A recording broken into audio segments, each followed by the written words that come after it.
Welcome everybody. This is ThatBeachChic. I'm your host, Naya. And I wanted to do something special for this particular post that I'm making on Italy and my trip there. But I couldn't do it without a key player, my ride or die, my wingman, my partner in crime, yes, crime, my best friend, Demi. Demi, welcome to the show. Glad to be here. First guest star. Yes, you're our first guest star, first episode. I don't know if I'll make this into a podcast. I doubt it, but I just wanted to do something different, like an interview. But instead of just making an article, which, nowadays people don't really read all that much, people will mostly listen to stuff. So I thought it would be better for people who are interested in my travels and in my website, so they can listen to an article or a travel. Maybe I'll make this into a travel series. You know what I mean? Travel series interview. We'll see what happens. But anyways, thank you for joining us today, Demi. Glad to be here. And so, yes, so she works in the health field. Shout out to all of our healthcare agents. 3 minutes long. Yeah, that's what it is. Yeah. We're going to cut it up. Talked about Italy. We're going to get there. This is like just the practice promo. This is going to be the blooper. Just know. When you're going anywhere with Naya, it's going to be a journey. Shut up. I tend to be long-winded, that's all. Yeah, I'm talking scenic route. I'm keeping that.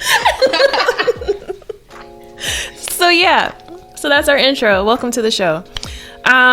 Today we're going to be talking about our trip to Italy. We went to Italy in May of 2019, right? May, June, or just May? May. And it was an amazing experience. We were only there for 3 days, but a week's worth of things happened to us in those 3 days. But we had an adventure and it was great. We had fun. We enjoyed ourselves. We learned a lot of different lessons, a lot of survival. Don't recommend watching Taken 1, 2, and 3 before you go like I did, but you know what? It might help you survive. So let's get into it, Demi.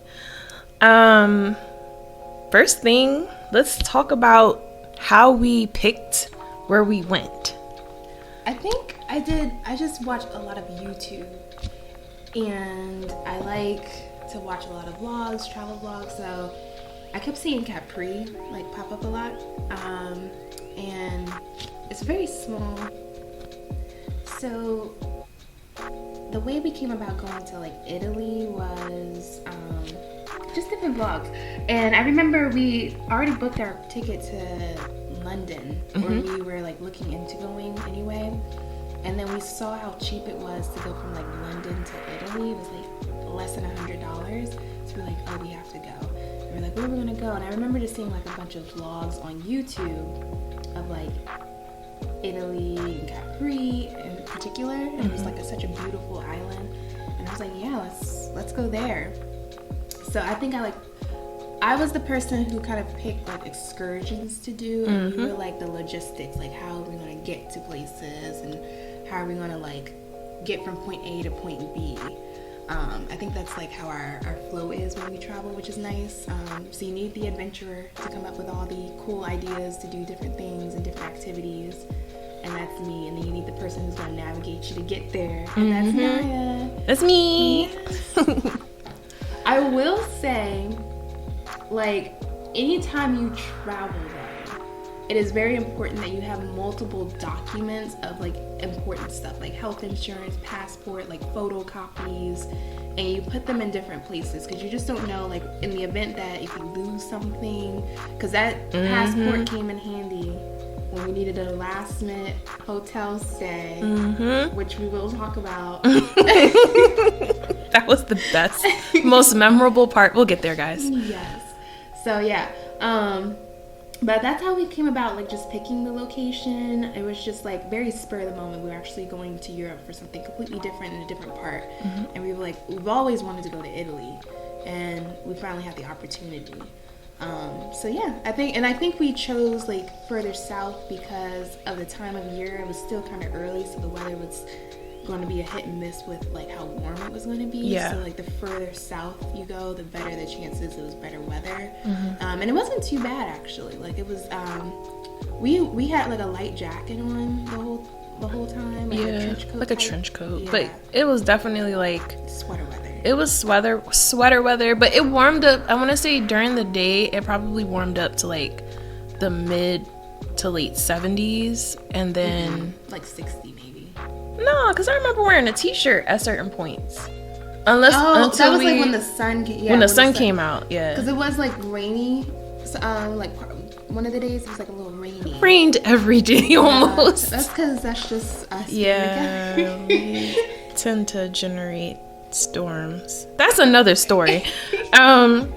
So going back to those documents, I have, like, laid out some of our documents that we brought here.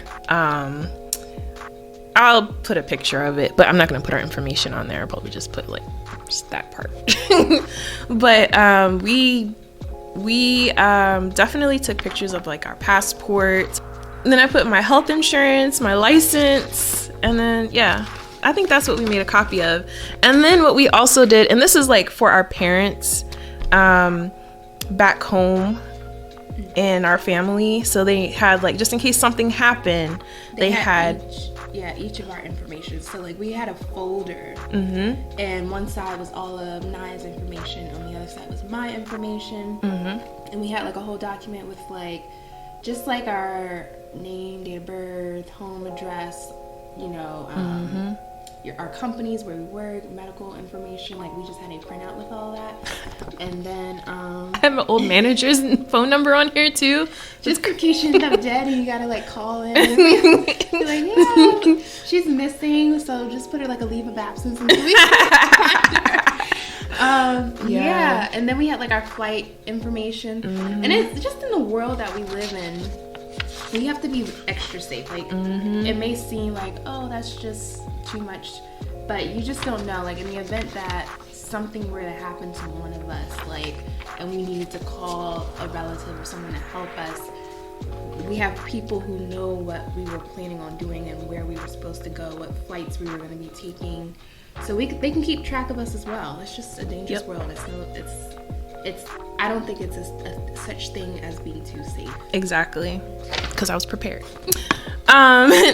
So we printed out everything, like, again, our contact information. We did a chart of what flights, our flight numbers, the times of the flight, where they were landing, our layovers, each day almost of what we were going to do. So, like, our families knew where we were.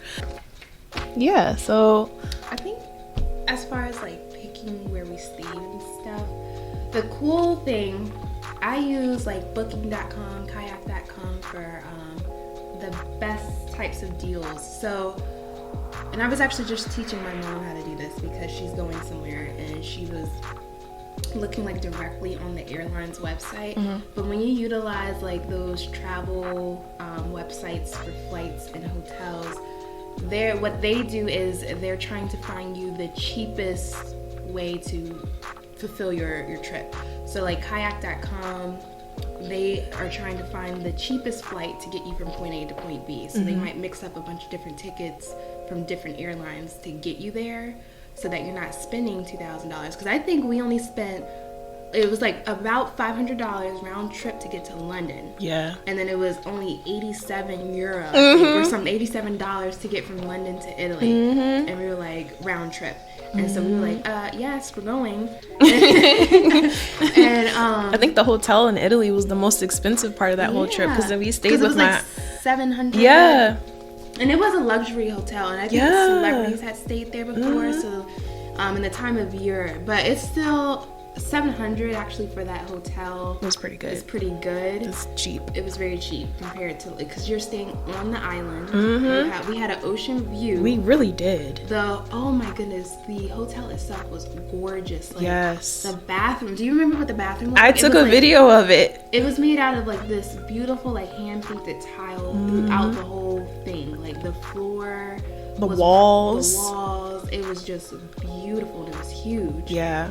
And we had our own little balcony. It was gorgeous. It was very, very high end. Mm-hmm. So for that time of year, that was a good price, because I've been back on the website and I was just like, woo. I know. I was like, what if we went back again? And it's like, psych. I don't think that's gonna happen. Yeah. But yes. So just looking on like those websites, booking.com is how we booked this hotel. Mm-hmm. I will say from experience, I actually used to work with like in bank fraud and stuff. So I did have an issue with booking the hotel, because at the time the bank that I had, it's an international transaction. So when the hotel was trying to run the charge, they were like, whoa, this looks like fraud because this is coming from another country. Let's block it. So it was a big issue about the hotel kept getting like blocked on your card. Yeah, you have to call. So that's a good point to bring out to the audience, that your bank knows yeah, like, okay, I have the Capital One Venture card, and they don't have the block or anything like that. They will keep track of like weird transactions, but if you make a foreign purchase, they won't block it. I was already waiting for my travel credit card, so I was using a regular credit card for that, and it's my day-to-day use of a credit card. So if I'm like getting gas or going to do a quick purchase somewhere, versus she's trying to book a trip. This is highly unusual activity on her card, so that's why I kept getting blocked. So either communicate with your bank if your bank has that, if you're trying to make a purchase, because it was going to be an issue with our reservation, because they were like, we're not holding this because the charge is not going through. And thankfully my travel card came in the mail like a few days later, and I was like, I'm getting a new credit card that will go through, and they're like, okay, we'll hold it. And it was really nice because I actually called them. I called Italy, the hotel, and they spoke. She spoke to this mysterious guy. Guys, he does not not exist. I did not meet him. He was not at the hotel. Pepe told me he exists. Pepe, oh, God bless Pepe. He was so nice. He was so nice.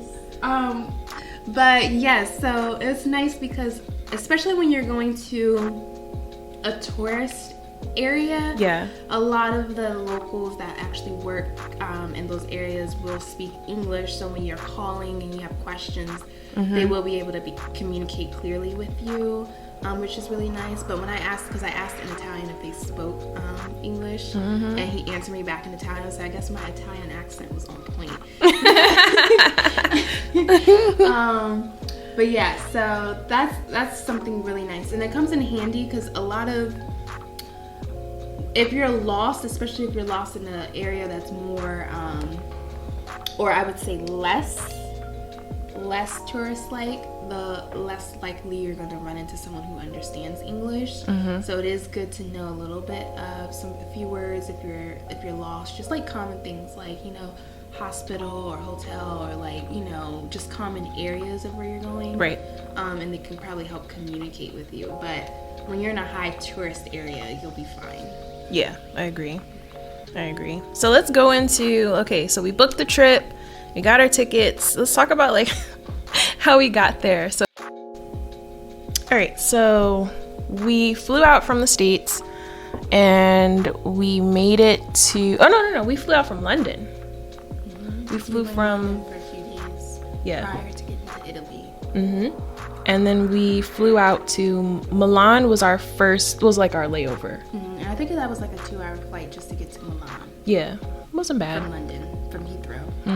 Oh my goodness, we didn't tell them what happened when we were. So Heathrow is a very huge airport in London. Oh my goodness. See, this is what she get for not listening to me. And so Heathrow is huge. It's one of the biggest airports in the world, actually. Yeah.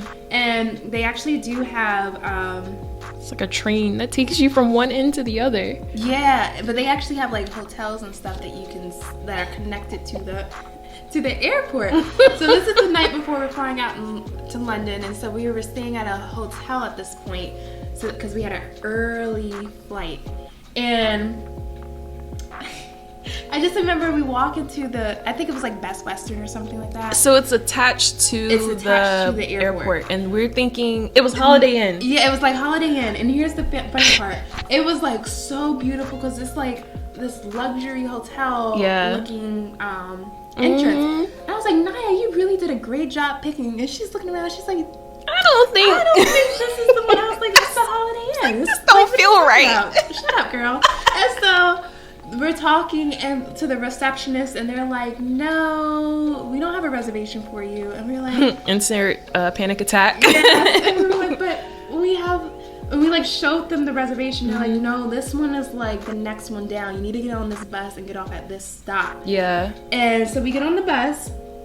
The lady told us some sort of stop to get off at. And that stop never showed up. It never showed up. So at some point, we were on this bus for like 45 minutes. Hey y'all, thanks for listening to part 1 of my trip to Italy in 2019 with my best friend Demi. Please look out for part 2 coming out soon.